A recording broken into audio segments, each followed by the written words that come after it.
to share a quick proud dad moment I had. Very unique to me, maybe unique to me, proud moment. But my son is very creative, imaginative, colorful, both figuratively and literally. He loves colors, he loves brightness, he loves life in many ways.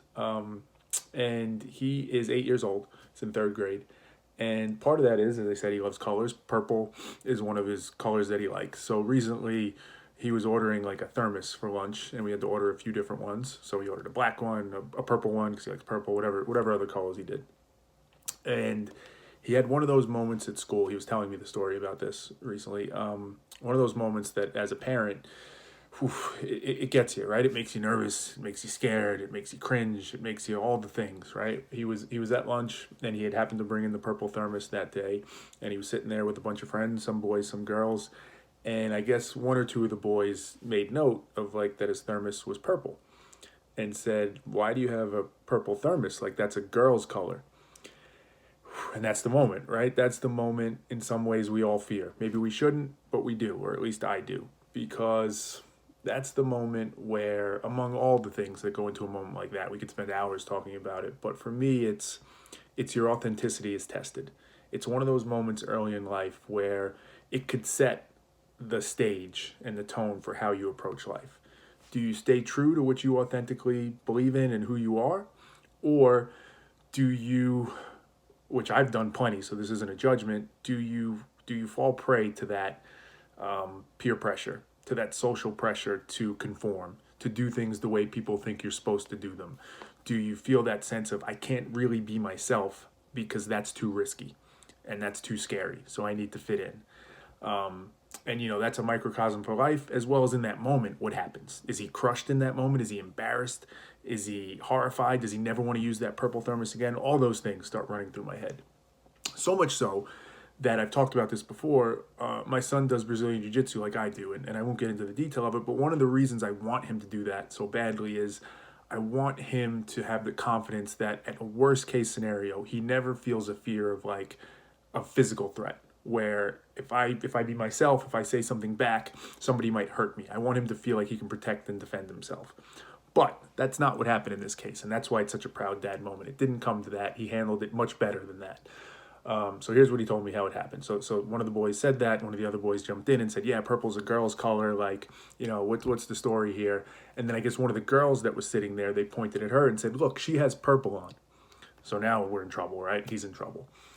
But what my son did was say, "I don't understand. So only purple's only a girl's color because this girl's wearing it. Like then it can only be for a girl." And of course, the guys were like, "Yeah, exactly. Like you shouldn't be using that." But I guess she also had red in her shirt, or maybe one of the other girls had red there. So he kind of followed the thread and looked at the logic of it and said, "Well, what about red? Is red only a girl's color? Because she's wearing red."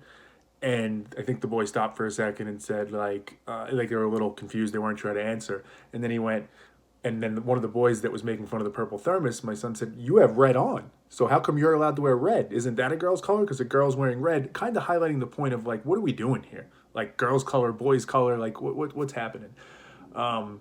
And it resulted in the boys kind of being a little bit dumbfounded. I think they resulted a little bit to like nonsensical talk. They really didn't know what to say, and it kind of diffused the situation because there wasn't much more to be said there. It was almost logically proven. Like the fact that she's wearing purple and I have purple means nothing because she's wearing red and you have red. So what's the point? Like what's the logic underneath this?